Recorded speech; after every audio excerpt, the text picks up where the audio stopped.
Hello, I hope everyone is doing well this evening and you're all having a good week and gearing up for the holiday weekend. Hopefully most of you have gotten your food and you don't have to go through the craziness tomorrow or Friday. Let me know if you guys are going to head out on Black Friday. I'm really not sure if it's going to be as crazy as it has been in the past. I know that Black Friday sales are like already been going on for like the last 2 weeks. But I hope you all have a wonderful, grateful, and thankful holiday. I was going to do an update on my health tonight. However, something else came up today. So I am going to bring on my friend and client, Chelsea, and she is going to tell us what's going on with her. So Chelsea is 48 and she is out in Virginia. She's a co-owner of Home Turf Fitness, which is a really cool business. She has a truckload of equipment and she brings fitness to your home, to schools, to other places, indoors and outdoors, and brings fitness to you. So it's a really, really, really cool fitness model. And Chelsea came to me over a year ago wanting to change her health. She had already been going through perimenopause, probably not really understanding it or realizing it at the time. And we have been on an awesome journey since. However, the last couple of, I would say weeks, maybe month, things have changed a little bit.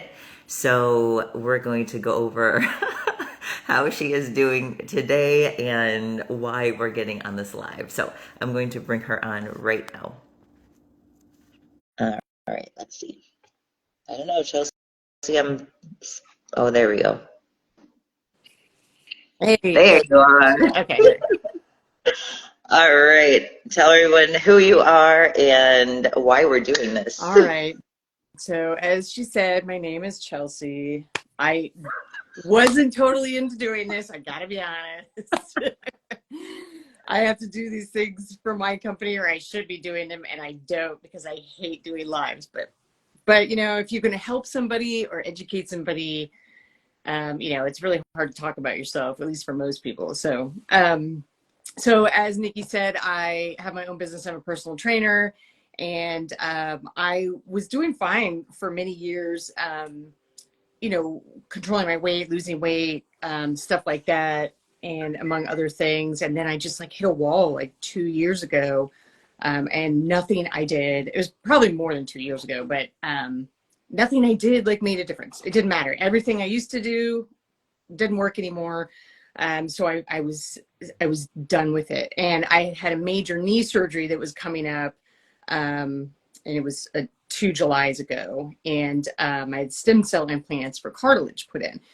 And I knew I was not going to be able to walk on the leg for 6 weeks. I was going to be in crutches and a brace, like this whole stuff. So I was like, I need to get my eating down. Like, I've got to get this down because, one, I'm going to be sedentary for the most part for what I was used to. And so I needed to make sure that I had the nutrition aspect. And so I, through another one of Nikki's clients, that's how I found Nikki. So over the years of seeing this client who does my hair, I saw her like changes in progress, and it was amazing. So I was like, I have to do this. So it was 100% worth it. And it's like, I don't know how I'll ever stop now. It's like an addiction. It totally is. Yes. So I will cut in and say real quick that when you guys are looking to do a change and all of these things are happening to us, we have holidays, we have plans, we have trips, we have birthdays, we have surgeries. We tend to use all of these things as excuses. And even when I started working with Chelsea, I could feel that hesitancy. Like, you knew that you had to make a change. You knew what you were going through. You knew what the recovery was going to be. But it's like, okay, I'm literally going to surgery in 2 weeks. Should I start now? And my answer is always yes, start now. Because one, you're gearing up for the inevitable. You know you're going to be in a brace. You went through some crazy shit with the brace that you had, the mobility issues that you had, all of these things that you had to work through, but you were already gearing up mentally to get the nutrition down. And so that way you knew that when you were going to go back to, more physical activity, you would hit the ground running because your body was primed for it. So for those of you out there who are wanting to make a change, yeah, Thanksgiving is in 2 days. So what? Have your meal, enjoy your meal, and then get right back on the ball. And having that accountability, having that person by your side makes such a huge difference. And people are like, well, I don't want to spend the money. I don't want to do it's. You got to take care of yourself. It is an expense, yes, but it's for you to be a better you, to be a better partner, to be a better mother, to be a better worker, to be a better whoever it is that you are. Don't wait, because it's just okay. That then is going to be next year again, and then it's going to be next year, and then you're going to be like, well, hell, if I would have started last year when I said I was going to start, just do it. And for me, and even for you, not all clients are going to last as long as you have. Like even I have a few people who only last 2-3 months. We're still able to give them enough information to be able to use to go forward. So even though they may not reach their goals, whatever the circumstances for why they have to quit, at least they have some kind of jumping springboard to move forward and to already start changing habits. So I wanted to plug that in and throw that in there. But I agree. Well, I want to say this is actually live, which Melissa just told me on my Home Turf Fitness Instagram page. So, but I think it'll benefit a lot of my clients too, who, are in my same age range. So that wasn't intentional doing that, but anyways, kill two birds with one stone. So I guess the whole point of me coming on here was basically probably in the past, like you said, I'm 48 years old, and in the past probably a couple months, but definitely like 2 to 3 weeks, I've had some just some changes emotionally, mentally, physically, I guess, but more like internally. And they're all kinds of things that I had talking about perimenopause, probably for the past several years. And I knew that I was going through it. Obviously we can go through it for a long time, or some people go through it for a short period. But so I knew that I was having other like super minor symptoms, but just in the past couple weeks, I've had some really big things. Like my sleeping has gotten really bad. My pattern is horrible. I'm really dry. My mouth, my lips, my hands. I'm a dry person anyways, but the fact that and I'm not dehydrated. I'm drinking anywhere from 3 to 4 liters of water a day.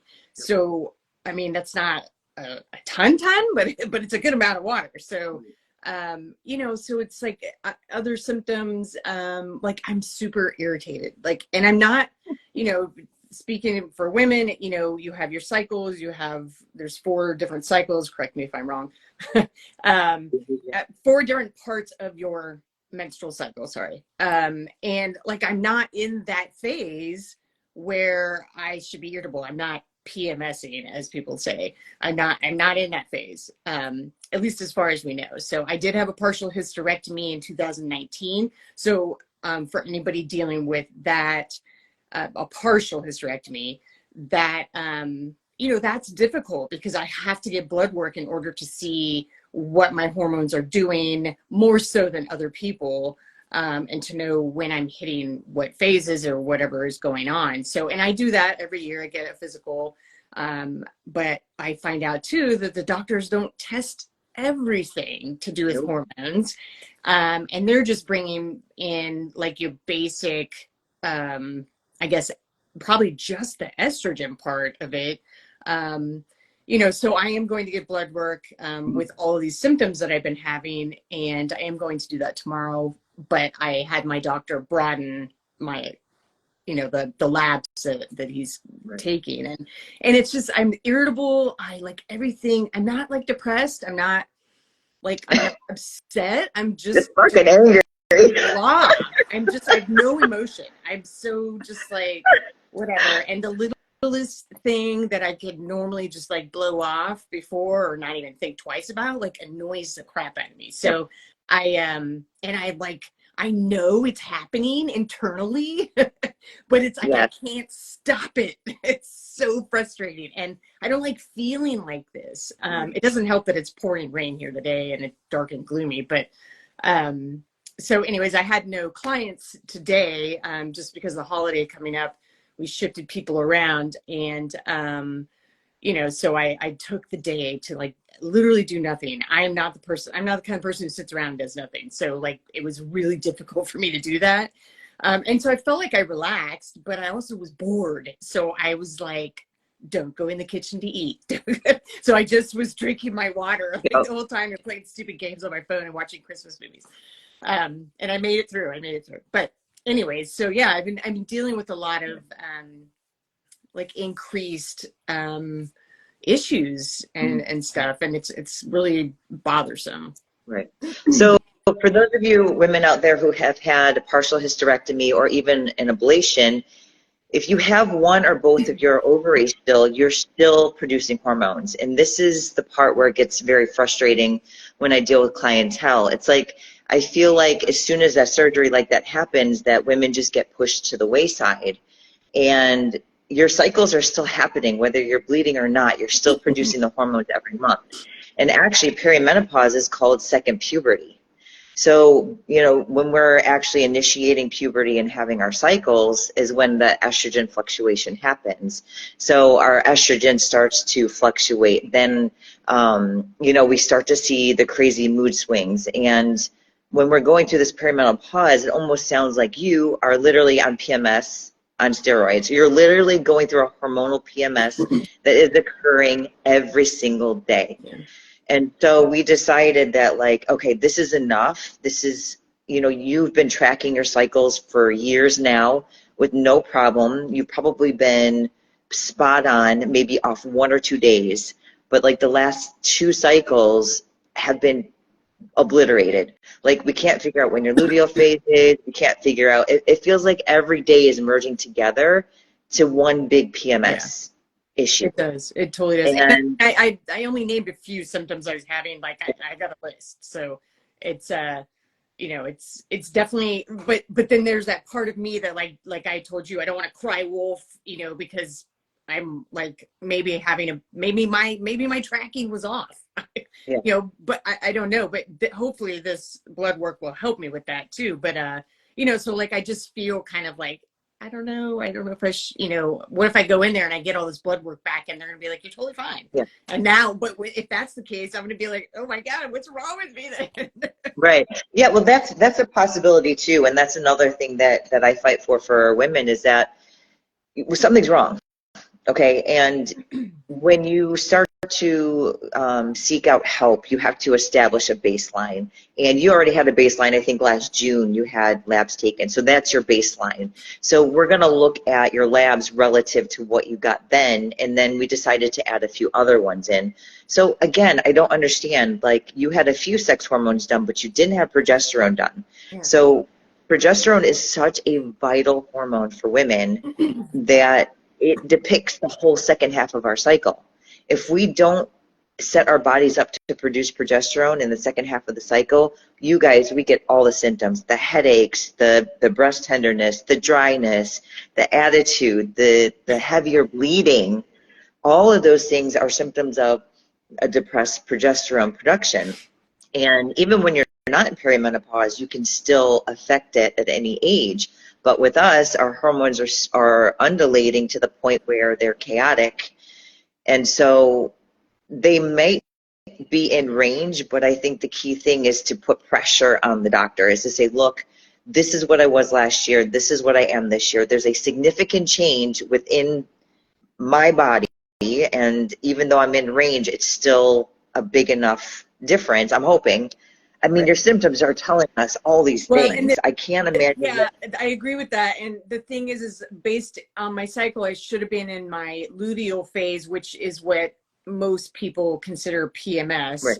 uh, the PMS phase, 3 weeks ago. So that means Right. period would have been 2 weeks ago. Right. So all last week, I was like, I was a mess. Like, but but that how I felt last week, and even coming still into this week, which is how I would normally have felt probably during my luteal phase. And so that right there, it was this month and last month that I was like, maybe my tracking's off, it made me second guess it and thinking about all that stuff. So now I wonder, and now it's taking longer. And what I'm feeling, I'm going into 2 weeks of it now, and I'm not even in that phase, and I'm about to come back into it. Right. So it's like, oh so my God. you're getting no breaks. Right. So it was so funny, you guys, this morning, Chelsea wrote me and she's like, I'm so irritated. So she trained with both of our clients, Christina, and she's like, I even had to apologize to Christina. And so the day went on and I'm like, all right, I'm like, how you feeling? Chelsea's like, I'm not any better. I'm like, all right, well, I hate to recommend this, but maybe have some wine. I'm like, maybe go for a walk. I said, maybe go for a walk. She's like, it's cold and rainy. I'm like, get laid. She's like, no, not in the mood. I'm like, all right, well, fuck it. We're going on a live. I'm like, let's get on the live. Let's share this information. Let's connect with other people. Let's hopefully speak this out into the universe for other women to hear and kind of commiserate on our misery. And so Chelsea's husband's like, yeah, you should do it. And then my fiance is like, yeah, you should do it. Tell Chelsea to do it. So I was like, let's get this out. And I don't know, it hopefully, your mind is a very powerful thing. And, sometimes it can override a lot of the symptoms that we're going through. It's not to ignore them. It's just to get a piece out of you and get some sort of relief. And talking through these things are always what I want to say, when you're comforted by the words and speaking them out loud, what you're doing is releasing oxytocin. You're releasing good feelings and good hormones that help you reset everything else that's going on in your body. So, when we feel this way, we want to retract and pull away from people and get away from people. But, the one thing that might help is getting a hug, having a friendly conversation, sharing good feelings, and all of those things will actually perpetuate, things that will benefit you and make you feel better. And so I think getting it out there, out in the open, is just a way to vent and to seek out comfort in other women that might be going through the same thing. And then, hopefully we can get some feedback on other people who might have some solutions. So what I do and what we've been doing all this time has worked so well that the shift is big enough for us to say, okay, we need to go to a doctor now. This is the time where, not just diet and exercise is going to solve this problem. And so what we're doing is we're seeking out help from the doctor. We're going to get some blood work and we're going to see, okay, what do we need to do next? And it might be a few simple shifts, but we got to know what the labs say in order to figure out what to do next. So I have a feeling, luckily, Chelsea this whole time hasn't had to go on any type of hormone replacement therapy at 48, which is awesome. But I have a feeling it might be that time as she transitions into menopause that a little bit of progesterone might help. I have a feeling that her estrogen levels are actually going high, and they're kind of going haywire, and then it's pulling that progesterone down. And then so I had her add some labs in to see what other stuff that we could figure out as to what our next step. So the problem is that we don't have, like our doctors are great, but I feel like in this country everything has to be specialized. And the next thing would be going to a hormone clinic. And that's not cheap. Like, that's not covered. It's like, these are simple things that we're trying to do to feel good. And we get that backlash of all the hoops that we have to go through to get there. So, I don't know. I think what we should do is come back on in maybe a month and, we can go over the labs, see what has changed, what we've done to make things a little bit better and how you've progressed, so that people out there, maybe we can give them some takeaways of things that they can do at home to start trying to feel better. So ladies out there, you're not alone. And I feel that way too, that PMS is lasting too long, or you're acting a certain way and you just can't get yourself out of it.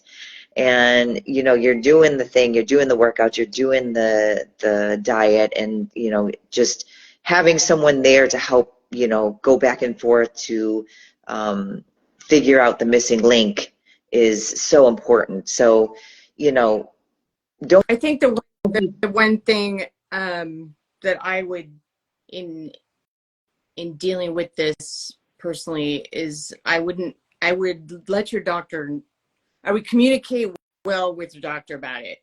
A lot of doctors, as I talked to Nikki about, I was not afraid, but I was on the fence about how my doctor was going to be like, well, why do you want to do that? Or, you don't need to take those, or you don't need those labs or whatever. He didn't do any of that. My doctor's great, but there's always that thought in your mind.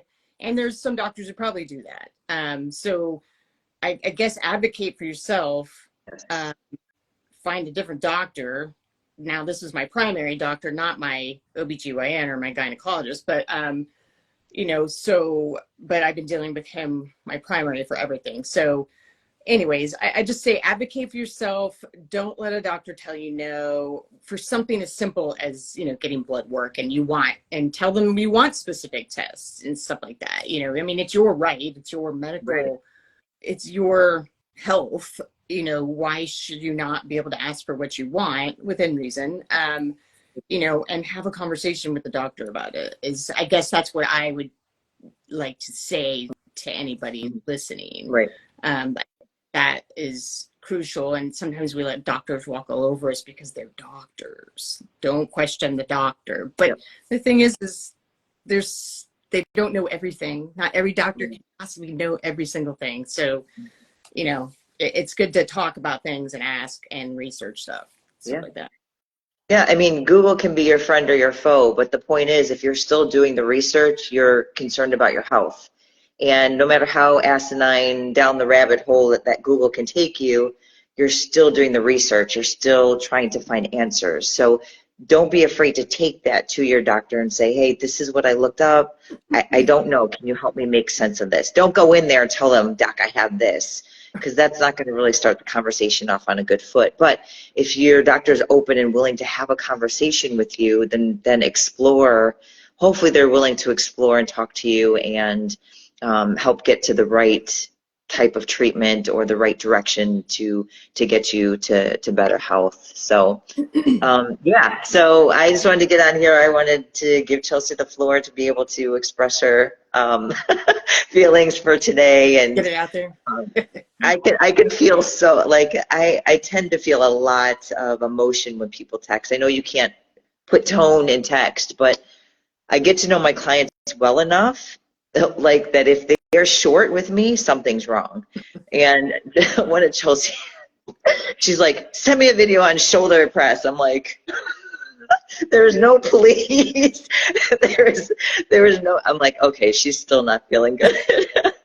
So I don't take offense to it. I just know my clients well enough that I'm like, all right, something else is going on. What's happening? And again, just to have that outside unbiased perspective is just so nice and fresh to have. Someone that you can go to when you just don't feel like talking to anyone who's close to you. It's really, really, really relieving. But yeah, I think we should get on here in like 4 weeks. We'll analyze your blood work, and then we'll get back on and see what kind of changes that we can make. So for all of you that will now know Chelsea's history, we can let you know how the labs compare, and then hopefully we'll have some pointers of what did and didn't work, and go from there. So I hope you feel better. Thank you. Yes, and we'll talk tomorrow anyways. We talk every day, so that's what I love about my clientele, and the fact that we get to go back and forth all the time, and you have a genuine interest in my clients' health and how they do. So if any of you guys you're in Arlington, close to Arlington? No, near Manassas, Gainesville. Manassas, sorry. Okay, so anybody who's in Manassas, if you guys are looking for a good workout or group workouts, or you just need a community, it's a great way to go and get a workout and have fun. And a bunch of women that we can complain together. As long as you do the squats, you can complain as much as you want. Exactly. Put the effort in, say whatever you want. Exactly. All right, everyone, have an awesome Thanksgiving. I probably will be on here again to do a health update maybe before Thanksgiving. Safe travels to everybody, and have a good Right. night. Night, All right. everybody. Bye, guys.